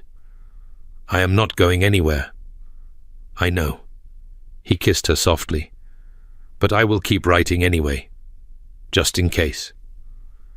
Rosalind folded the letter carefully and tucked it into her bodice, close to her heart. Where do you keep them all? The ones you have written since we married? In the same drawer where I kept the originals. Sebastian glanced toward his desk. The letters you returned are still there too. I could not bring myself to destroy them. Nor should you. She rose from his lap and moved to the desk, pulling open the third drawer. Inside, wrapped in a ribbon, were the 47 letters from a decade past, letters she had read so many times now that she could recite them from memory. And beside them, bundled in stacks tied with blue ribbon, were hundreds more. Thousands of pages covered in Sebastian's handwriting, each one a testament to the love they had almost lost. "The children should have these someday," she said, running her fingers over the worn paper. "They should know how their parents found each other, and lost each other, and found each other again." Perhaps. Sebastian came to stand behind her, wrapping his arms around her waist. Or perhaps we should keep them just for us. A private record of a love that survived everything the world threw at it. You are becoming maudlin in your old age. I am becoming honest. He turned her in his arms to face him. I spent 10 years pretending not to feel. Now I cannot seem to stop. Rosalind laughed, reaching up to smooth a lock of silver-streaked hair from his forehead. I love you, Sebastian Ashworth. I have loved you since I was a girl of 18, and I will love you when we are both grey and wrinkled and tottering around this house with canes. Is that a promise? It is a vow, more binding than any we spoke in the chapel. Then I shall hold you to it. He bent to kiss her, slow and sweet, a promise of a lifetime still stretching before them.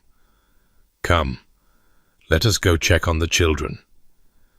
They walked together through the quiet house, hand in hand, pausing at each nursery door to look in on their sleeping children. Margaret, 5 years old, with her mother's auburn hair and her father's grey eyes, lay sprawled across her bed with the utter abandon of childhood. William, 3, was curled in a ball, clutching a stuffed horse that had been a gift from his cousin Thomas. They are perfect, Rosalind whispered. They are miracles. Sebastian's voice was soft with wonder. Every day I look at them and remember that they almost did not exist, that if you had not come back, if we had not found our way to each other again, this life we have built would never have been. But I did come back, and we did find each other. Rosalind squeezed his hand. And now we have everything, Sebastian. Everything either of us ever wanted. He turned to look at her in the dim light of the corridor, his expression so full of love that it took her breath away. Not quite everything. I still have not managed to write you a poem that properly rhymes. She laughed, pressing her hand over her mouth to muffle the sound and not wake the children. I told you I would treasure them regardless. And I told you I would keep trying. He drew her close, his arms wrapping around her with the ease of long familiarity. Forever, Rose. I will keep trying forever. They stood together in the darkness, wrapped in each other's arms, listening to the peaceful breathing of their children and feeling the solid weight of the life they had built together. Outside, the moon rose over London, casting silver light through the windows, illuminating a house that had once been cold and empty, but was now filled with warmth and laughter and love. Rosalind thought of the letters that had started it all, the 47 declarations of love she had returned unopened, never knowing what treasures they contained. She thought of the years of silence, the grief, the guilt, the terrible waste of a decade spent apart. And she thought of what had come after the healing, the forgiveness, the joy that had emerged from the ashes of what they had lost. Some love stories ended in tragedy. Some were snuffed out before they could truly begin. But theirs had survived everything. Separation and silence, grief and guilt, years of emptiness, and the slow, painful work of rebuilding trust. And now, standing in the home they had made together, surrounded by the family they had created, Rosalind knew that every moment of suffering had been worth it. Every returned letter, every sleepless night, every year of wondering and waiting had led them here to this moment, this life, this love that would endure until their last breath and beyond. "Sebastian," she whispered. "Yes, my love. Write me another letter tomorrow." He laughed softly, pressing a kiss to the top of her head. "I already have. It is in the drawer, waiting for you. Then write me another one after that, and another, until there are so many that our children will need a separate room just to store them all." "That," Sebastian said, his voice full of warmth and wonder and a joy that had taken 10 years to find, "is exactly what I intend to do." They walked together to their chambers, hand in hand, leaving behind the nursery and the study and the drawer full of letters, past, present, and future, all mingled together in a testament to love's endurance. And somewhere in the quiet house, in a desk that had once held only grief and regret, 2,473 love letters sat waiting to be joined by thousands more, each one a small miracle, each one a proof that some loves are strong enough to survive anything, even 10 years of silence. Even 47 letters returned unopened, even the transformation of a stone earl into a man who had finally come home.